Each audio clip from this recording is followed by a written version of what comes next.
மறுபிறவி வேணாம் அப்படின்னு நினைக்கிறவங்க, உண்மையிலே நீங்க அப்படி நினைச்சிட்டீங்க. சரி இந்த பிறவியில இன்னொரு பிறவியோட தொடர்ச்சியா ஒரு சில விஷயம் நடக்கக்கூடாதுன்னு நினைச்சிட்டீங்கன்னா, நீங்க செய்யக்கூடிய முக்கியமான விஷயம், சனீஸ்வர பகவானுக்கு காலையில எழுந்த உடனே சாதம் வைக்கணும். எந்த மாரி சாதம் வைக்கணும்னா, அதான் ரொம்ப முக்கியம். உணவு போடக்கூடாது. நீங்க நைட்ல கொஞ்சம் சாதத்த மீத்து வச்சுட்டு, அந்த சாதத்த ஒரு கைப்பிடியில எடுத்து அவருக்கு வைக்கணும். பழைய சாதத்த தான் வைக்கணும். கர்மாவ கழிக்கக்கூடிய ஒரு முக்கியமான பகவான், கர்மகாரகனே சனீஸ்வர பகவான் தான்.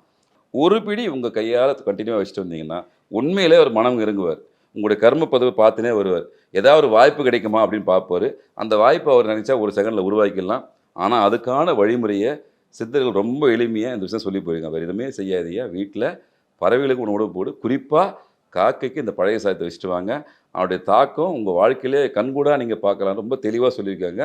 பிறவா நிலை வேண்டும் யாரெல்லாம் நினைக்கிறீங்களோ, அவங்க இந்த ஒரு பிடி சாதம் உங்க வாழ்க்கைய நிச்சயமா மாத்தும். விளக்கேத்தும் எண்ணெய்னாலே நக்ஷத்ரா. 5க்கும் மேற்பட்ட நறுமணங்களில் நக்ஷத்ரா விளக்கேற்றும் எண்ணெய்.